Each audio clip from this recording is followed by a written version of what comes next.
And welcome dear students. इस video lecture में हम स्टडी करेंगे eddy current and its advantages and disadvantages. तो पहले हम समझते हैं एडी करंट क्या होता है। What is eddy current?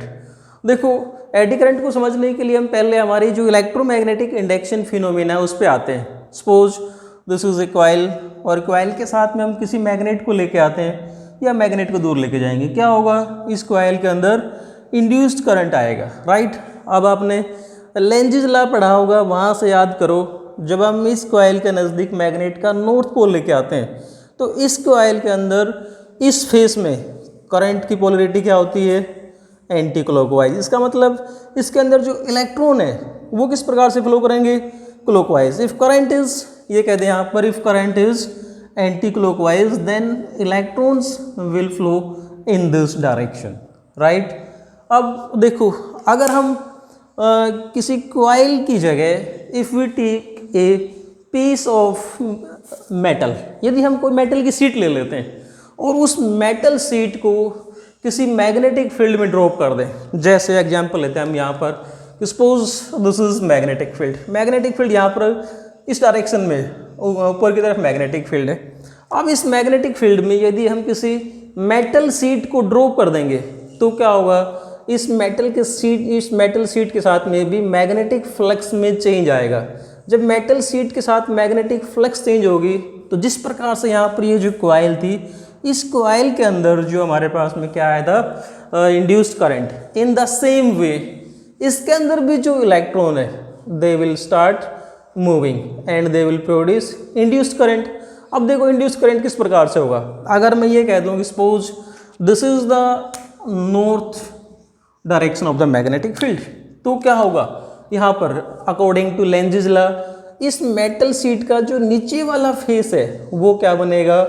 North pole बनने की कोशिश करेगा, ताकि क्या हो? लेंजिस लॉ के अनुसार इस मेटल शीट में जो मैग्नेटिक फ्लक्स इंक्रीज हो रही है उसको इंक्रीज होने से रोके। इसके अंदर जो इलेक्ट्रॉन का फ्लो पैटर्न होगा, या यूँ कहते हैं कि इसके अंदर जो इंड्यूस्ड करंट आएगा, लेंजिस लॉ के अनुसार इंड्यूस्ड करंट की डायरेक्शन इस प्रकार से होनी चाहिए कि वो मैग्नेटिक फ्लक्स को इंक्रीज होने से रोके। अगर ये नॉर्थ पोल है तो नीचे वाला फेस क्या होगा? North pole, right. अब नॉर्थ पोल के लिए इसके अंदर जो इलेक्ट्रॉन है, जिस प्रकार से यहाँ पर इस कॉइल में इलेक्ट्रॉन्स रोटेट करना शुरू कर देते हैं, राइट। यहाँ पर क्या था? इलेक्ट्रॉन्स एंटी क्लॉकवाइज डायरेक्शन में। तो यहाँ भी क्या होगा? इसके अंदर जो फ्री इलेक्ट्रॉन्स हैं they will start rotating in clockwise direction. नीचे से देखने पे इलेक्ट्रॉन क्लॉकवाइज डायरेक्शन में रोटेट करेंगे, तो इसका जो नीचे वाला फेस है वो क्या बनेगा?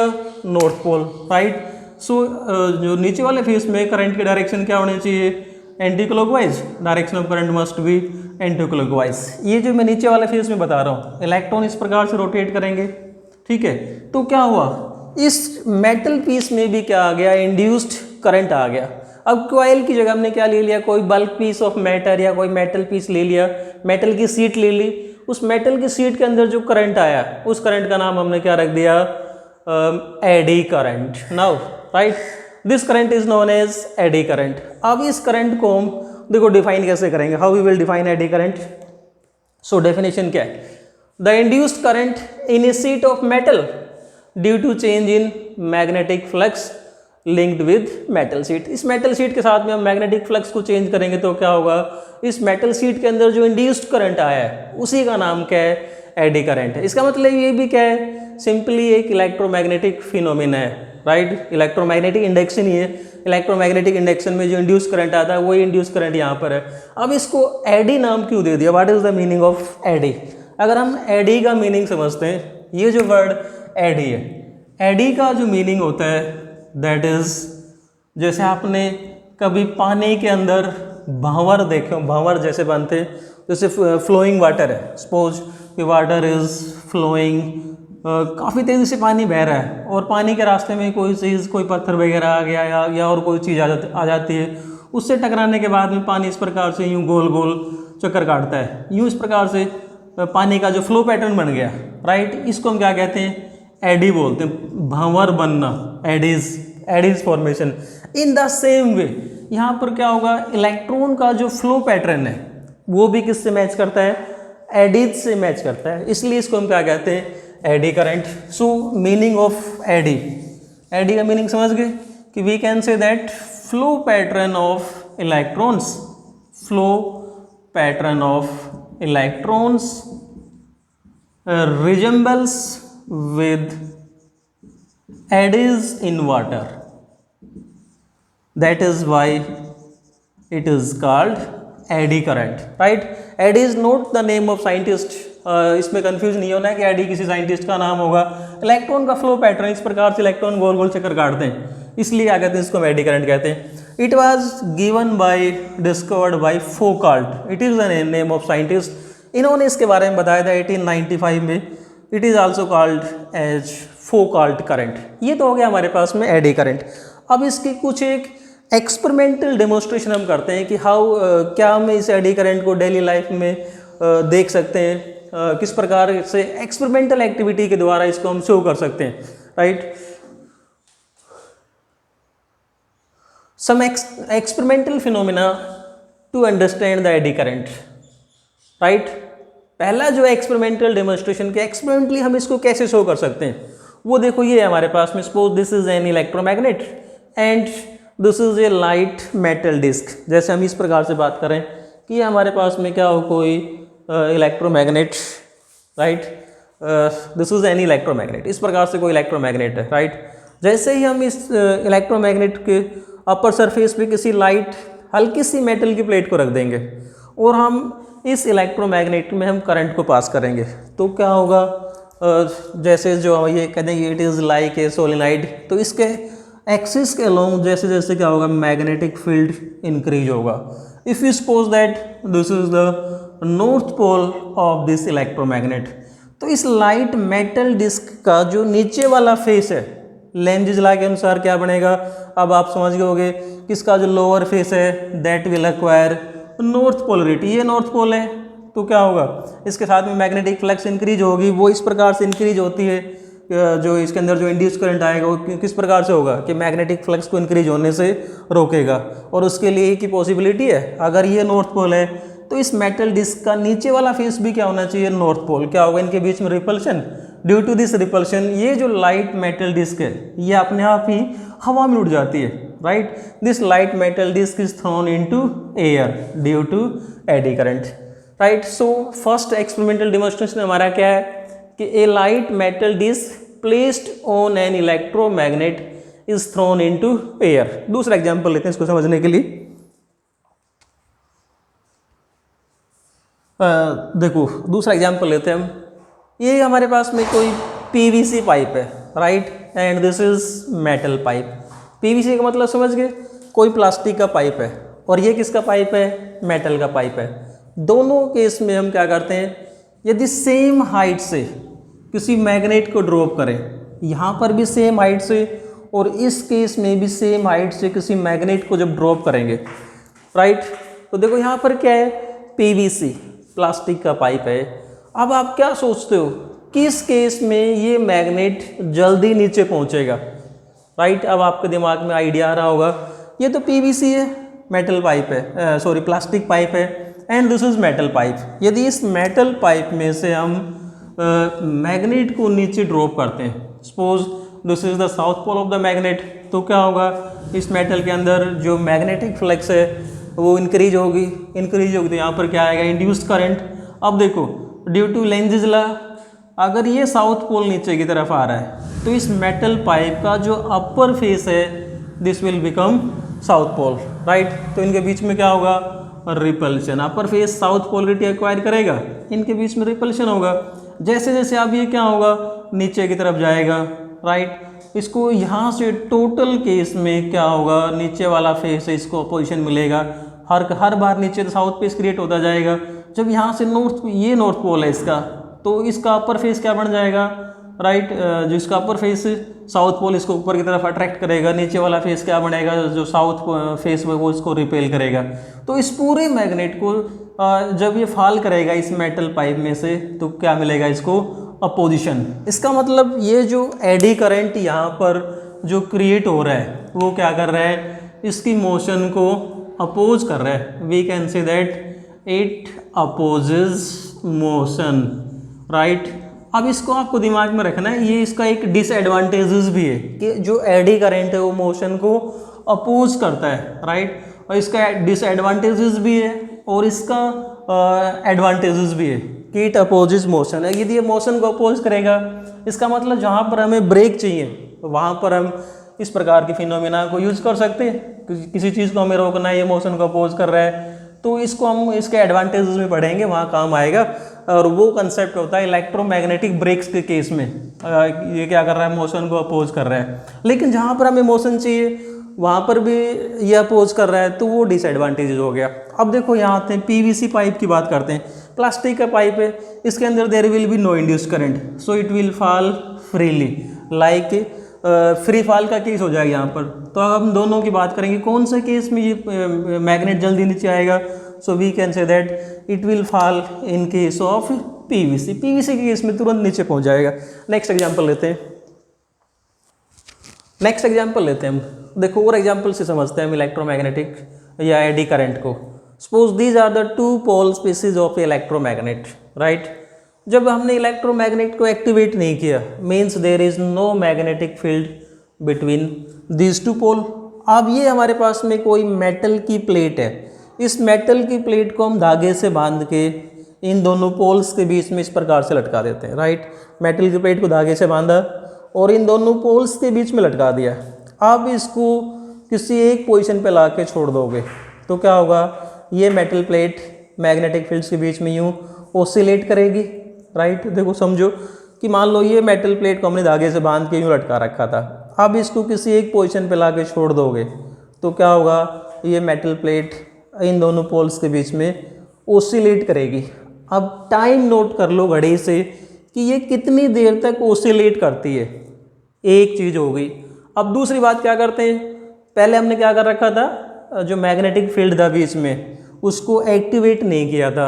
अब क्या करते हैं, जो इलेक्ट्रोमैग्नेट हैं इनको एक्टिवेट कर देते हैं। तो जैसे ही इलेक्ट्रोमैग्नेट को हम एक्टिवेट करेंगे, बीच में क्या आएगा, मैग्नेटिक फील्ड। बिल्कुल पहले की तरह ही आप दोबारा से इस मेटल प्लेट को इसके बीच में ओसिलेट करवाओ, राइट। अब देखो क्या होगा, अगर मैं ये कह दूं कि ये इस मेटल प्लेट का ये वाला फेस इधर जाएगा, तो अब आप समझ गए होंगे कि ये साउथ पोल है, तो इस फेस में कौन सी पोलरिटी आएगी, साउथ पोलरिटी। साउथ पोल क्या करेगा, इसको अपोज करेगा।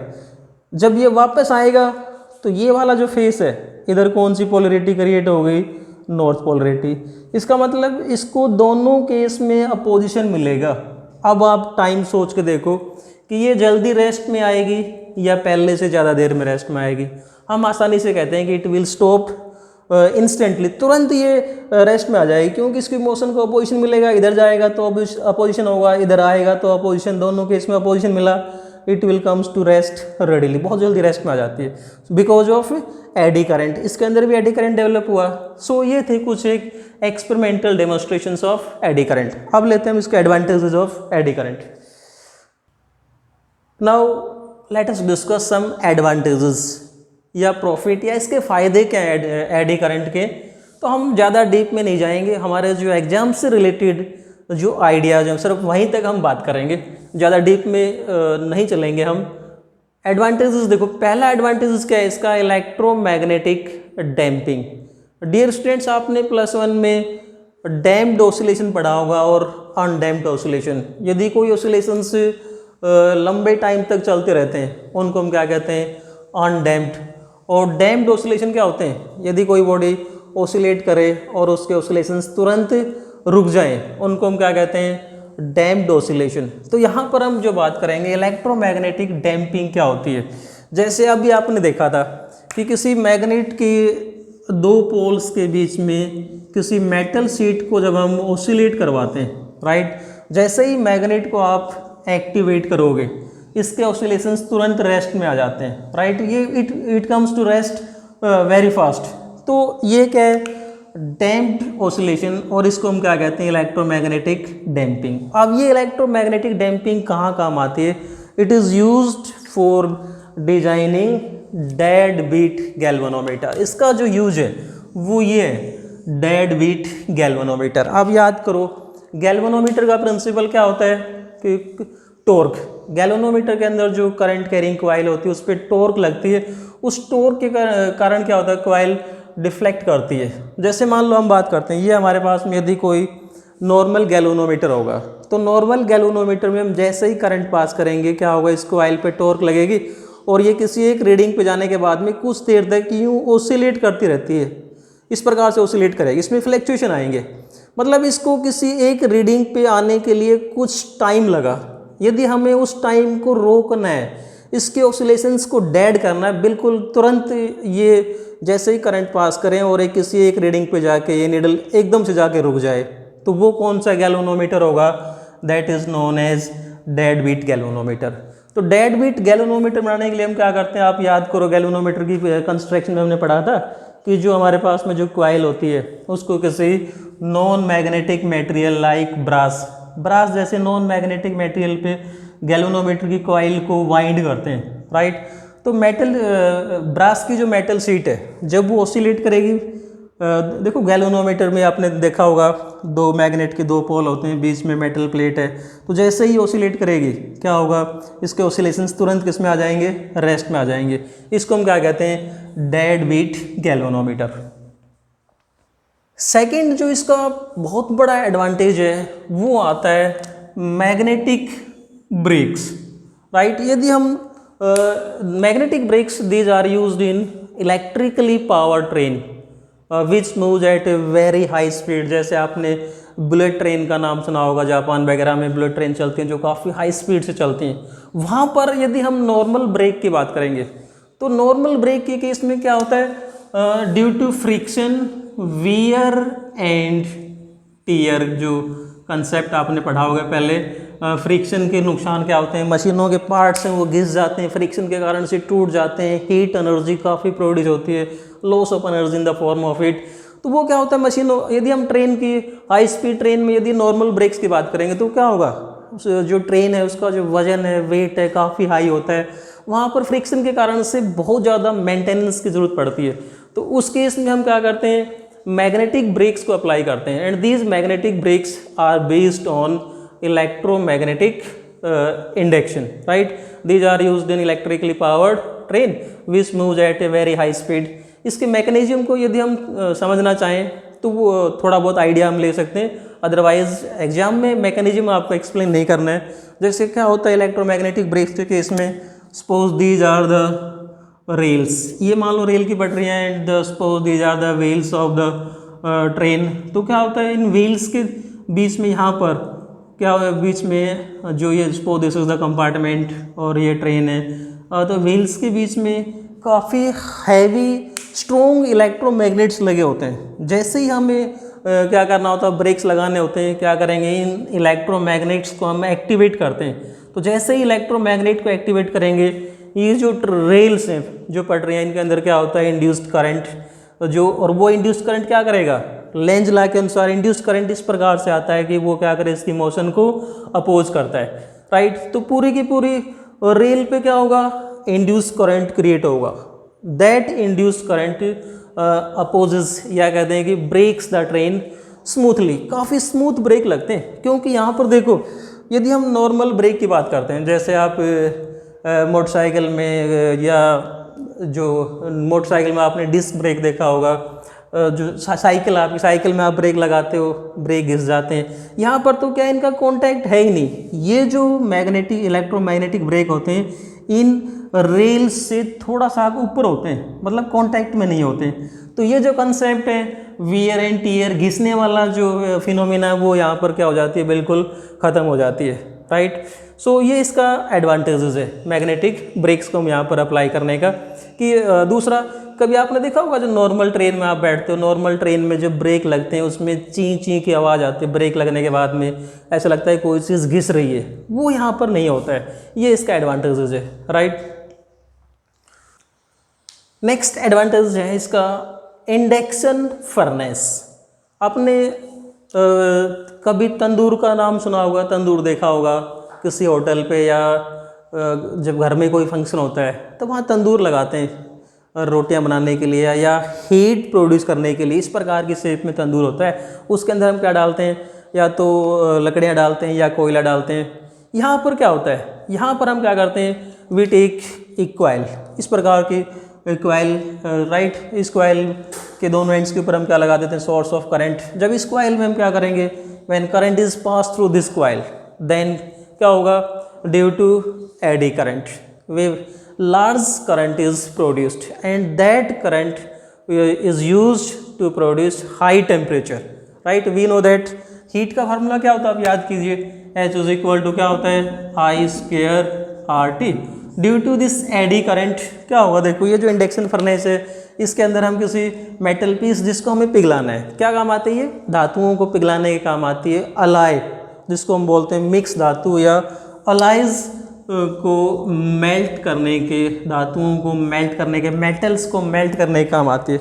जब इस इंडक्शन फर्नेस के अंदर हम मेटल्स को डालते हैं तो क्या होगा, जब इसमें से हम करंट को पास करेंगे, उन मेटल्स में क्या आता है, इंड्यूस्ड करंट, और उस इंड्यूस्ड करंट के कारण से जो हीट प्रोड्यूस होती है, that heat melts the metals which are used for making alloys. इनके अलावा यदि हम और भी एडवांटेजेस की हम बात करें, जैसे स्पीडोमीटर, आपने नाम सुना होगा, स्पीडोमीटर का क्या काम आता है। यदि आपने देखा आपके पास में मोटरसाइकिल है, स्कूटी है, बाइक है या कार है, उनमें स्पीडोमीटर लगा होता है, वो क्या मेजर करता है, उस व्हीकल की स्पीड को मेजर करता है।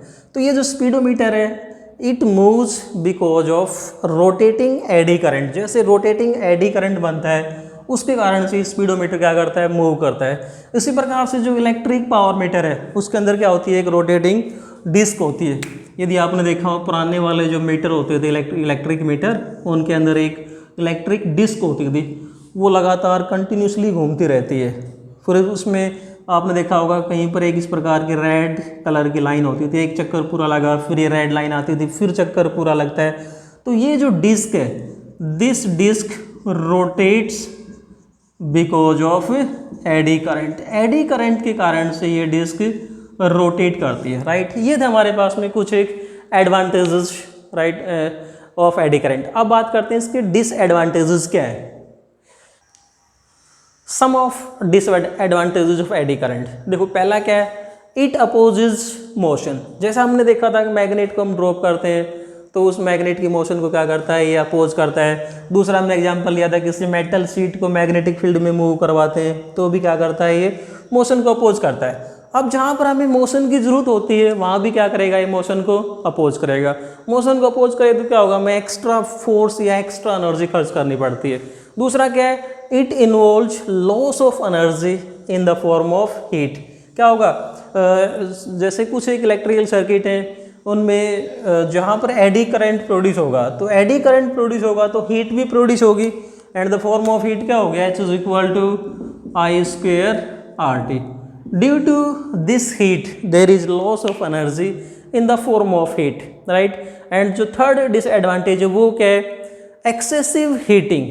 अगर जो हम यहाँ ऊपर बात कर रहे थे, ये हीट यदि काफ़ी ज़्यादा मात्रा में हो जाती है तो क्या होगा, it may break the insulation of appliances and can damage them. जो हमारे जो घरेलू विद्युत उपकरण होते हैं उनके ऊपर देखो जो इंसुलेशन होती है, पीवीसी की या प्लास्टिक या रबड़ की जो इंसुलेशन होती है, वो इंसुलेशन मेल्ट हो जाती है, राइट। इंसुलेशन मेल्ट होगी तो क्या होगा, वो जो एप्लीकेशन या तो डैमेज हो जाएंगे या जो उनकी लाइफ है वो घट जाती है, राइट।